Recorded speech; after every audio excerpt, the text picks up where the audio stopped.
on this computer.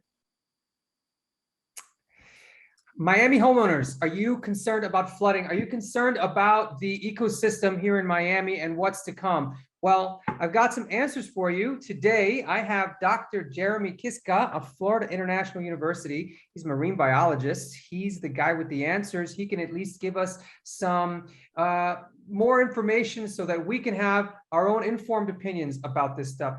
Dr. Jeremy, thank you for joining me today. I really appreciate it. My pleasure, Milton.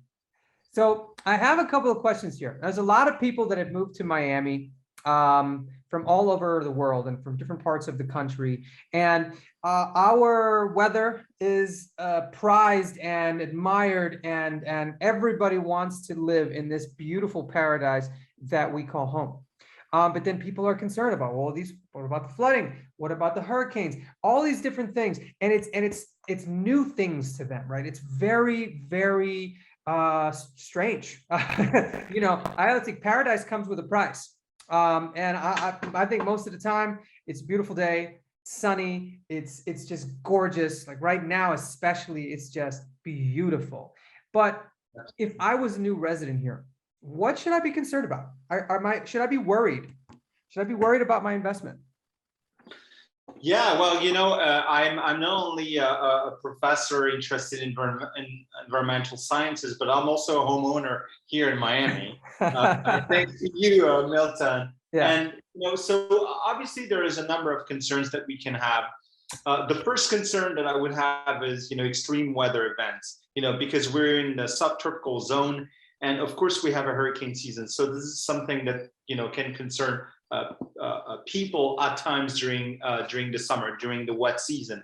The other thing that can be concerned about is, you know, flooding events that are associated with hurricanes. But the other thing that we can be concerned about is the longer term changes that are affecting South Florida due to, you know, climate change. This is really you know, one of the capitals of the world, and you know, of, you know, the places that might be that will be impacted by climate change and sea level rise, for example. So a king tide, right?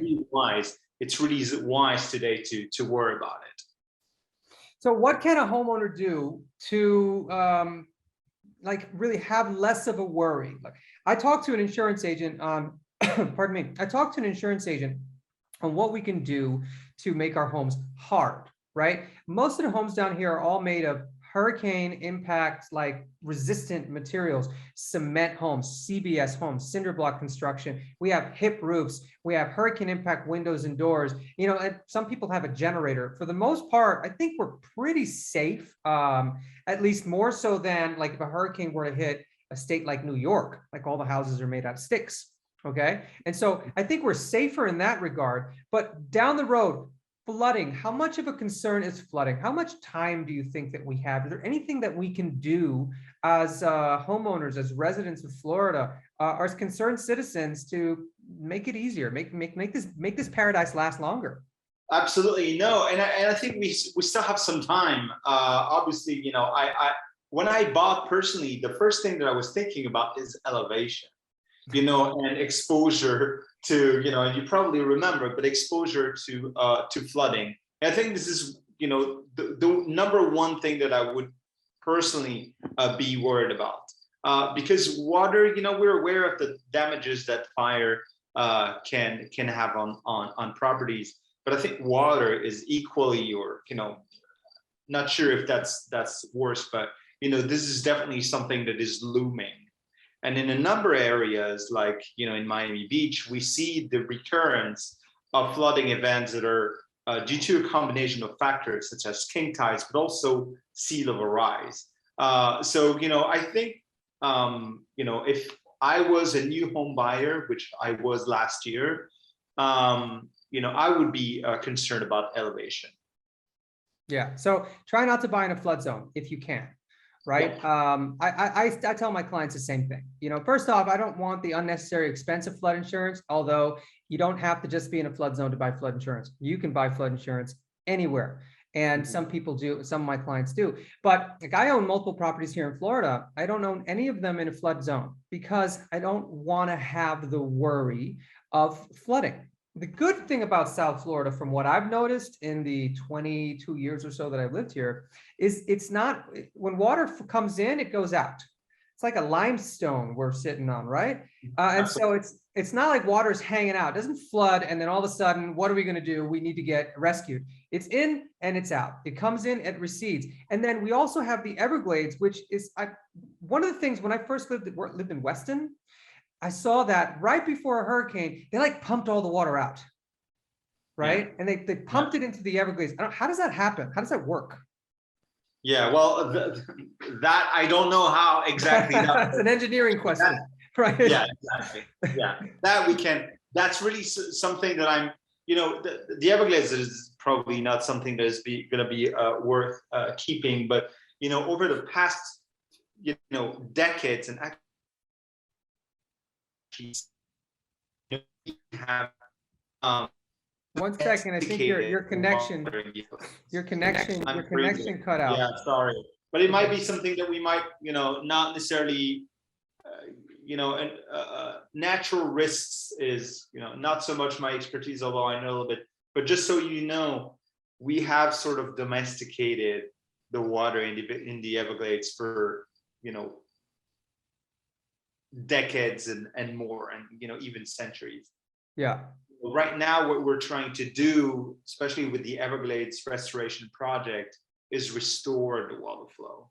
And, everything is compartmentalized, with all these canals. Now, what the restoration program aims at is, restoring the flow between Lake Okeechobee to the Everglades to try to give a sort of like more natural flow of the Everglades and try to restore the Everglades the way it was 300-400 years ago.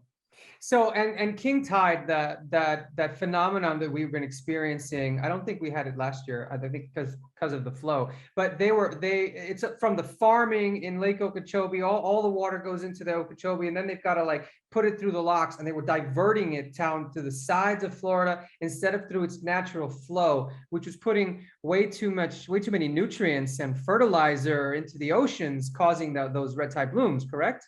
So that's the red tides, and the red tides, what we also call the harmful algal blooms.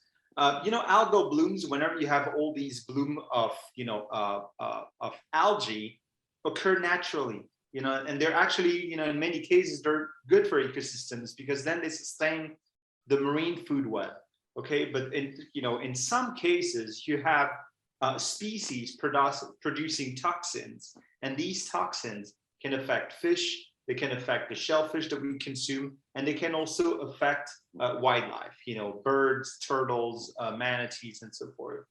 And the other thing is that these HABs that we call the HABs, but most people call them red tides, also affect the economy in a quite dramatic way. And the Florida Gulf Coast is repeatedly, I wouldn't say every year, but it tends to increase. The occurrence of these events tend to increase, and that's because of all the nutrients that and that affects the fishing industry. Right? It affects pretty much every part of the ecosystems. So the species that we eat, and also the resources, not necessarily the consumptive resources that we rely on, but Florida equals like tourism, and whenever you have red tides, it's a disaster for tourism. We need to keep them under control, and it's far from being easy, and that's an increasing issue. As a homeowner, what could we do to have less of an effect on that huge nutrient dump that occurs? I would give one main advice for people owning a house and having a lawn. One of the main recommendations that we make is to avoid fertilizers during the wet season, during the rainy season. Okay. Why? Because then all these fertilizers, including that have huge loads of nutrients, will go then in the waterways, in the canals, and then go to the ocean. everything that you do on land has potentially an impact in the coastal waters. So reduce or eliminate any fertilizers on your lawn during the wet season. Use them during the dry season in the winter, and that would definitely reduce the problem dramatically. So October through March, we can fertilize. Exactly. Yeah, you can And use then don't fertilize any other month. No, during the wet season is really it's really disastrous. Okay, that's pretty good advice. That's something that everybody can do, right? Yeah, you can remember. Yeah, it's pretty. All right, fantastic. Well, let's see here. Now, Miami has had a huge amount of construction on the coastline. Like, we're known for our beaches, we're known for our coastline. Do you think that the construction on the coastline, all that sediment, all that debris, is it affecting our bay? And what can we do to mitigate that?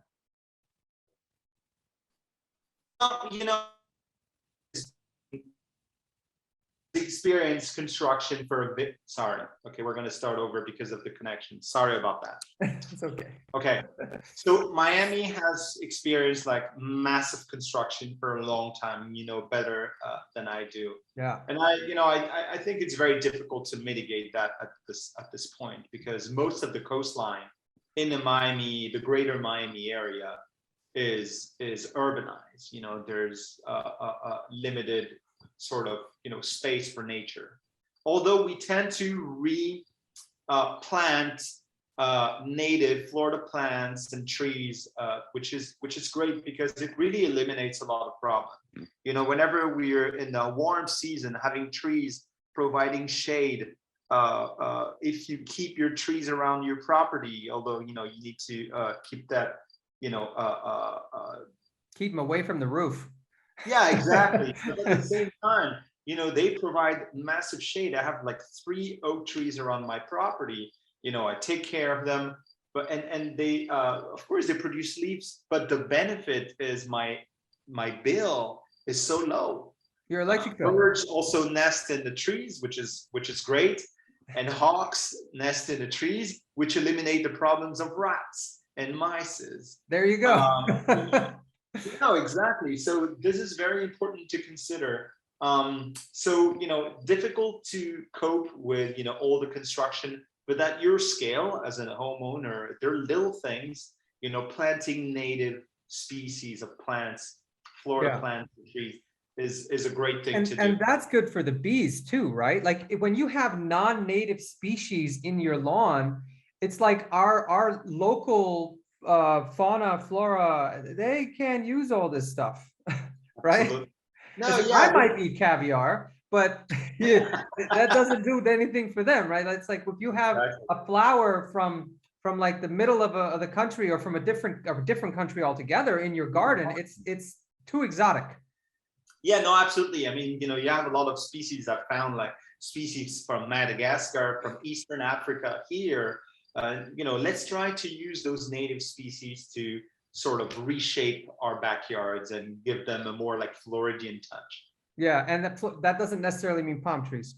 Exactly. I'm actually going to be redoing the landscape in the new home, and that's one thing that I really want to do is use native Florida plants that are sustainable. They don't necessarily need to be watered all the time too, like using plants that are hardy and don't require such maintenance because they're from here, right? They're used to this climate, and that's better for the animals, and it's better for our properties. It's better on my water bill, etc. Your water bill, it's huge. Like there's some plants that are really, they're extremely costly whenever it comes to, watering them. So yeah, take into account those different factors whenever you're sort of shaping your lawn. Let's talk about manatees. What are they? And where are they? And what can we do to bother them less? Yeah, it's a very interesting question because I mostly work with marine species, particularly marine mammals like manatees. These are close relatives to elephants, surprisingly. I did not know that. these are the largest herbivores in our coastal waters. They eat plants, they eat seagrass, they eat algae. And whenever we talk about red tides and nutrient pollution in our coastal waters, well, last year we had a record number of manatees, more than 1,000 dying, and that's more than 10%, 15% of the manatee population in the entire state of Florida that died of starvation. The reason being seagrass, their primary source of food, are dying. And dying because of what? Because of nutrient pollution. All the nutrients that we're dumping in our coastal waterways are affecting these blooms of algae. It consumes a lot of oxygen in the water, and then the seagrass at the bottom don't have any oxygen to survive. The water is turbid because of all these algae in suspension. Seagrass die, all the ecosystem die, and manatees die. So this is a very important point, and you to contribute to manatees will think of what you're doing on land, because it's going to have an impact in the bay and across the waters. And I'm sorry about the internet. What's going on tonight? It's okay. So, no wake zones. Where do you find manatees? Because I've been on a couple of boats sometimes, like a no wake zone. Is that more for the residents, or is it for the residents of the water? So, the no wake zone are primarily for safety. That's to cross, certain areas, you have to reduce speed, no wake, which means that you're not producing that wave. But you also have manatee zones, and manatee zones are actual protection zones because these animals are very slow and they're extremely susceptible to boat strike or jet ski strikes. Right. The bay, like in the Miami area, we have Biscayne Bay, it's a very important habitat for manatees, but you have a tremendous amount of boat and jet skis, and sometimes, especially during the weekend, it's everywhere. Yeah, it's everyone for themselves. And I think that most people think that the bay is very deep, but I've been in a boat in the bay. It's like 4 foot. Yeah, 4 feet, 6 feet at most. It's a very shallow bay.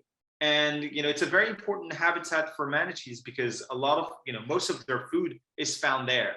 Every so often we're going to go upstream in the rivers because they need to drink fresh water. They have to drink fresh water? That's the reason why I'm telling you they're close relatives. This is complicated.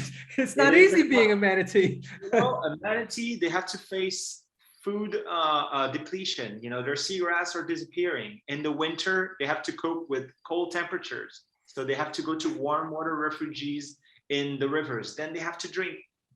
They have to avoid the boats. They are getting, they're getting hit on all ends anywhere they go. So you know what? Let's not take manatees for granted in Florida, because that's one of the sort of biggest and charismatic species in the state, but they're definitely today at risk for being. What can we do to bring back the seagrass? Yeah, well, I think there's a few things that you can do. Avoid the use of nutrients and fertilizers in your lawn, or do it. Avoid to do it during the wet season, during the rainy season, the summer. Be a responsible boater. Avoid stepping on seagrass. Avoid boating in too shallow waters, because with your propeller you can create cuts and alter the seagrass bed.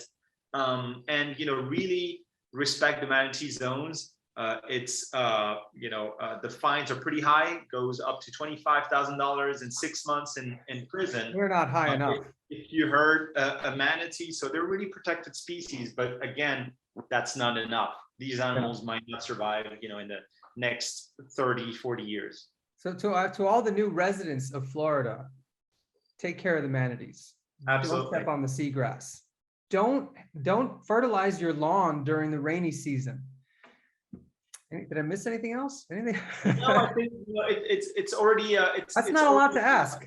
No, there's a lot to do, but an interesting thing for the new homeowner, whenever you buy a home, it's a huge investment, and then what you're going to try to do do is try to money somewhere. So, you know, sorry. Oh my God, it's so annoying. So do it from the Sorry top. about that. As I a think new it's homeowner. Yeah. So as a new homeowner, you're going to try to also save some money sometimes. And, you know, by saving water, by, you know, using mostly native plants, having impact windows, you're going to save energy and reduce the consumption of energy. I mean, you know, energy comes from power plants, you know, fueled by coal that increase, you know, carbon emissions. I mean, everybody needs to do its job actually to try to reduce our impact on. We all got to do our part. We all got to do our part. Oh yeah. But so what is your outlook on everything here in Miami, on the ecosystem, on the weather patterns? Are we doing enough? Do you think that, do you have a positive outlook? Are we going to keep this beautiful paradise that we call home? You know, in the history of the you know, I can study I'm here. We're going to do that again. We're going to have to do it again. And I'm really sorry about that. My attitude, my response to that will be, you know, personally, I want to stay in Miami as long as I can, possibly my entire life. I love South Florida. I want to work in South Florida. I want to live here. You know, I bought a first home. I might want to, you know, buy another one in the future. No, I think it's a great place to live. The quality of life that we have here is amazing, but let's not take everything for granted. The great thing about Miami is we have a great and vibrant, young and growing city, but we also have amazing natural ecosystems. We have the Everglades, we have Biscayne Bay, we have some amazing species that we can see. You can see panthers, bobcats, bears inland, and on the coastline, you can see dolphins and manatees very easily. So it's a chance, and we just need to take care of it, and every single household can play a role. Perfect. Well, thank you so much for your insights and for your expertise and for answering our questions. Now, can people follow you on Instagram? Can they see what you're up to? They can't all be your students, right? So no, absolutely no. They can follow me on Twitter, Instagram, and Facebook. You know, I have a website, the Marine Conservation Ecology Lab at FIU. You know, it's easy to find me if you use Google. Well, I'm going to put all your information down here so that people can follow you. I appreciate it. Thank you so much for everything. Guys, if you like this content, please like and subscribe below. I'm Milton Andrade, over and out. Thanks again. Take care.